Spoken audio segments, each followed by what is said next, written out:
माहेरी 15 दिवस राहिल्यानंतर आता झालेली आहे निघायची तयारी back to our home. Mummy थोडीशी इमोशनल झाली. तिला पाहून मला पण वाईट वाटत होतं, पण आपल्या घरी जाण्याचा आनंद पण. आणि त्यानंतर आम्ही निघालो आणि स्टेशनवरती आलो.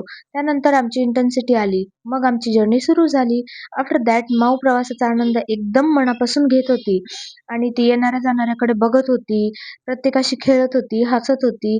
तिथे पण 2 आजोबा बसलेले होते. त्यांच्यासोबत तिने एकदम एन्जॉय केला. त्यानंतर आम्ही आलो दादर रेल्वे स्टेशनवर आणि आता आमची येणारी ट्रेन होती सौराष्ट्र एक्सप्रेस.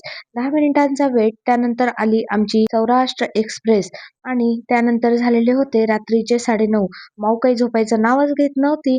तिला जर्नी एकदम फुल एन्जॉय करायची होती आणि रात्रीचे 3 वाजलेले आहेत आणि आता आम्ही उतरत होतो भरूच रेल्वे स्टेशनवर आणि गाडी आमची स्टेशनवरच होती. त्यामुळे आम्हाला काही इतकं टेन्शन नव्हतं. आम्ही गाडीवरतीच बसलो आणि तसेच घरी आलो. खरंच नाही वाटत गुजरात इतकं सिक्युअर डिस्ट्रिक्ट दुसरं कोणतं असेल. आणि दुसऱ्या दिवशी सकाळी माऊ झोपलेली असतानाच मी घरातील सगळे पटापट कामं आवरले आणि आज स्वयंपाकाला सुट्टी देऊन झोमॅटोवरून ऑर्डर केली. तर मंडळी, आजचा व्हिडिओ कसा वाटला हे कमेंट करून नक्की सांगा आणि फुल व्लॉग बघायला विसरू नका.